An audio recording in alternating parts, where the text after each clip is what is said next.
Hello friends, welcome to Gyanshila. तो जैसा कि आपको पता है कि आपके एग्जाम में 7 से 8 दिन बचे हुए हैं। इन 7 से 8 दिनों को अच्छे से यूटिलाइज करना है ताकि हम अपना मैक्सिमम बेनिफिट कर सकें, अच्छा स्कोर एग्जाम में ला सकें। और वही मैं आपको बताने वाला हूँ इन 7-8 दिनों में आपको क्या करना है, वो कौन सी गलतियां जो आपको नहीं करना है और वो कौन से काम आपको जो करना है जिससे कि आपको एक स्कोर जो है वो एक अच्छे लेवल पे आ सके। और एटलीस्ट जितना स्कोर करने की कैपेसिटी आपकी है उतना स्कोर तो आप कम से कम कर ही लो एग्जाम में। ठीक है। तो और वैसे मैं आपको एक चीज बता दूं, पहले क्लियर कर देता हूँ कि मैं जो तरीके आपको बताता हूँ, ये टिप्स है, ये सब रियलिटी के ऊपर बेस्ड होती है, ये प्रैक्टिकल टिप्स होती है। और इसका इम्प्लीमेंटेशन जो करते हैं बच्चों कई बार कमेंट बॉक्स में लिखते भी हैं। तो ऐसा कुछ नहीं कि मैं आपको कोई चमत्कार बताने वाला हूँ या कोई ऐसी काढ़ा बना के दूंगा, उस काढ़े को आप पी लोगे और आपका स्कोर बढ़ना शुरू हो जाएगा। ऐसा बिल्कुल नहीं होने वाला है। जो चीजें मैं आपको बता रहा हूँ फ्रेंड्स, क्या होता है ना, छोटी छोटी चीजें ऐसी होती है जो एग्जाम के लास्ट मोमेंट पे हम उसको ध्यान नहीं देते हैं, नजरअंदाज कर देते हैं और उसकी वजह से हमारा एग्जाम के दिन नुकसान होता है। तो उन्हीं चीजों को, उन गलतियों को मैं आप ना करें, क्योंकि कई लोग कर चुके होते हैं, मैंने भी वो गलतियां की होती है, मेरे साथ के लोगों ने की होती है। तो इस एक्सपीरियंस के बेस पे मैं आपको वो एडवाइस देना चाहता हूँ जिससे कि आप उन गलतियों को ना करें और स्पेशली वो काम आप कर लें जिससे कि आपको बेनिफिट मिले। ठीक है। तो मैं 3 चीजें आपको बताने वाला इस वीडियो में, 3 इंपॉर्टेंट चीजें, ज्यादा बड़ा वीडियो नहीं होने वाला है, छोटा सा वीडियो है। 3 चीजों का आप ध्यान रखेंगे, आपको इसका बेनिफिट मिलेगा। पहली चीज ये कि होता क्या है ना, आपकी बॉडी की एक साइकिल होती है, इसको बायोलॉजिकल साइकिल कहते हैं, है ना। आपकी बॉडी की जो साइकिल होती है उसको बायोलॉजिकल साइकिल कहते हैं। और ये बायोलॉजिकल साइकिल जो होती है ना, ये आपको नेचुरली काम करवाती है। जैसे कि फॉर एग्जाम्पल, आप उठते हो समय पे, किसी एक समय पे उठते हो, 8 बजे उठते हो, है ना। तो आप 8 बजे उठ के हमेशा फ्रेश फील करोगे। लेकिन किसी दिन मान लो आप 4 बजे उठ गए, तो आप उठ तो जाओगे लेकिन जरूरी नहीं कि आपको फ्रेश लगे, आपका ब्रेन फ्रेश रहे, आपकी बॉडी फ्रेश रहे। हो सकता है आपको अनावश्यक रूप से थकान रहे, आपका ब्रेन थका हुआ रहे दिन भर। तो ये जो होती है ना चीज, ये आपको हैबिट से आती है। अब बहुत सारा समय तो हमारे पास में है नहीं, बट ये जो बॉडी की जो बायोलॉजिकल साइकिल है और एक ब्रेन की जो साइकिल होती है, उसको मैं यूज कैसे करना है। क्योंकि जैसे बॉडी की साइकिल होती है, जैसे ब्रेन की साइकिल भी होती है। ब्रेन की साइकिल क्या होती है कि कोई काम आप डेली बेसिस पे करते हो और मान लीजिए उस काम को पहले दिन करने में आपको स्ट्रेस हो रहा है, तो दूसरे दिन उसी समय पर उस काम को करने में स्ट्रेस कम हो जाता है, तीसरे दिन और कम होता है, क्योंकि आपका जो ब्रेन है वो यूज टू हो रहा है उस काम को करने के लिए।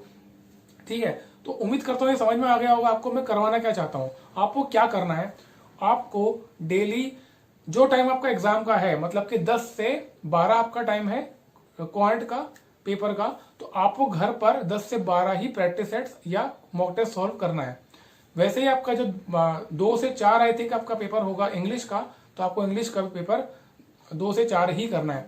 अब सॉल्व कैसे करना है, सॉल्व ऐसे नहीं करना जैसे जनरली आप कभी कभी बिस्तर पे लेट के मोबाइल में सॉल्व कर लेते हो या घूमते घूमते सॉल्व करते हो। मैंने कई बार सुना है बच्चों से, पर ऐसा मत करना।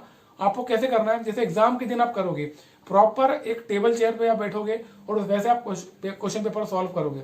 ऐसा आपको क्यों करना है, क्योंकि आप जो एग्जाम में होने वाला है ना, वो सेम सिचुएशन, वो सेम एनवायरमेंट आप क्रिएट करने की कोशिश करो, यानी डेली बेसिस पे आप उसको रिक्रिएट करो।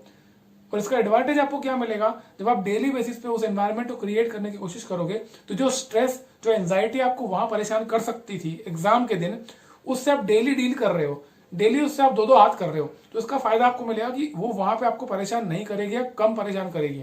क्योंकि अगर आप एग्जाम के दिन फ्रस्ट्रेट हुए, जरा सा भी डिप्रेशन आया, आपके ब्रेन पे थोड़ा सा स्ट्रेस आया, तो उसका नुकसान ये हुआ कि सीधा आपका स्कोर कम होने वाला है और हम ये अफोर्ड नहीं कर सकते।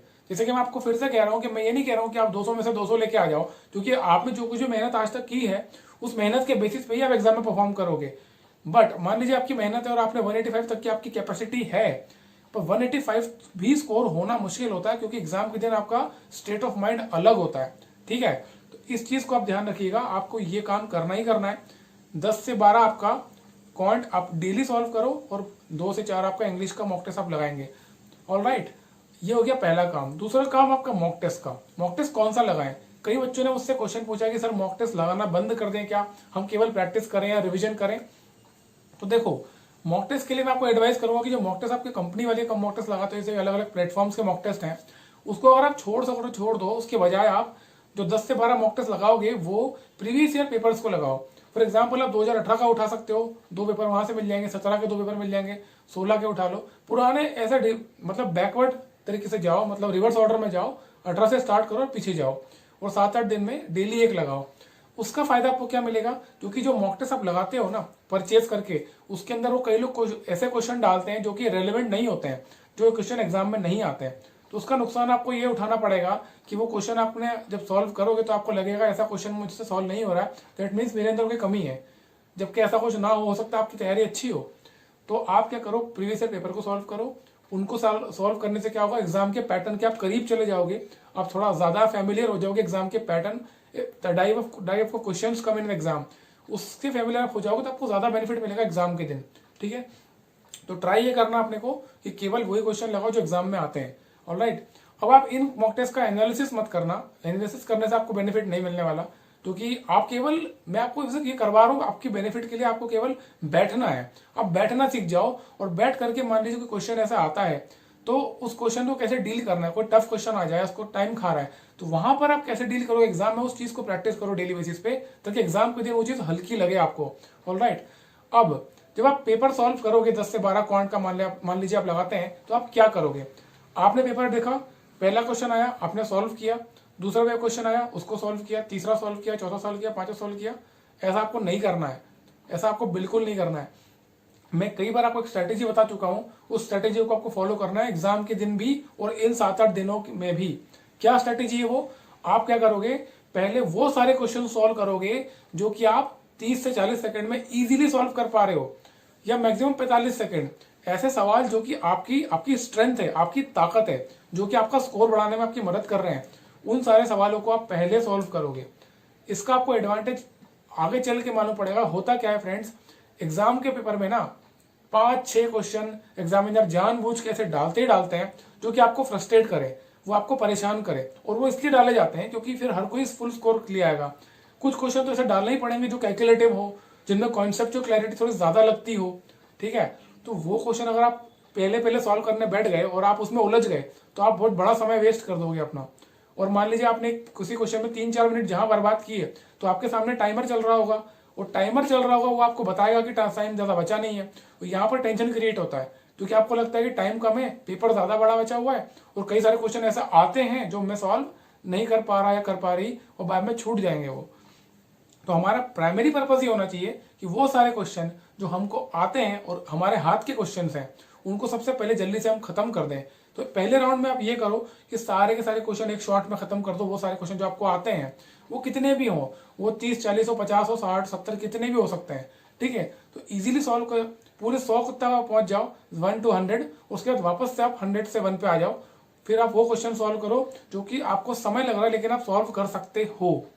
तो ऐसा आप करोगे ना, तो ऐसे करते करते आप पेपर को सॉल्व भी कर पाओगे, आपका कॉन्फिडेंस भी बना रहेगा पेपर के दौरान, और आप परेशान नहीं होगे।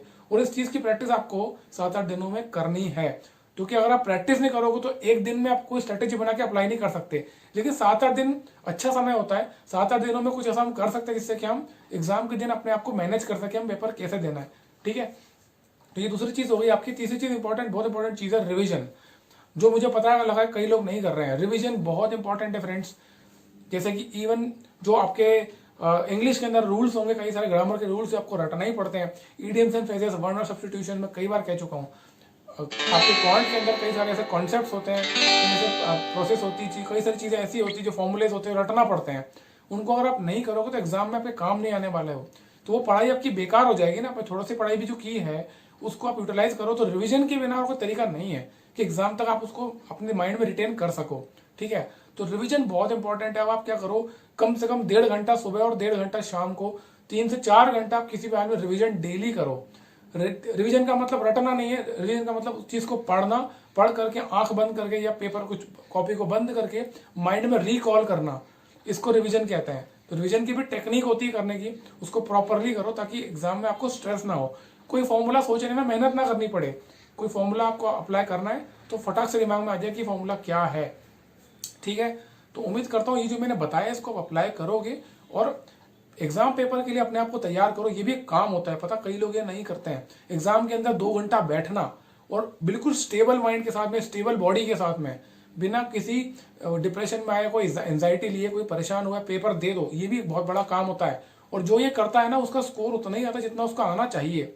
कई लोग ऐसे होते हैं, अच्छे बच्चे होते हैं, पढ़ने में बहुत स्ट्रांग है, क्वांट अच्छा है, इंग्लिश अच्छा है, परफॉर्मेंस बहुत अच्छी है, लेकिन एग्जाम के अंदर क्योंकि मैंने आपको बताया है आपके माइंड में, जहन में बात रहती है कि वो जो पेपर है पर्टिकुलर वो आपके करियर सेट कर रहा है, आपके करियर से जुड़ा हुआ है, तो कहीं ना कहीं एक अलग से स्ट्रेस आ जाता है हमारे अंदर। और मैं चाहता हूँ कि वो स्ट्रेस से आप बचें, इसलिए इन 7-8 दिनों को इफेक्टिव यूटिलाइज करें, आप प्रॉपर यूटिलाइज करें और अपने फेवर में परिस्थितियों को लेकर आने की कोशिश करें। ठीक है, तो उम्मीद करता हूँ आपको ये समझ में आएगी सब बातें, इसको आप अप्लाई करेंगे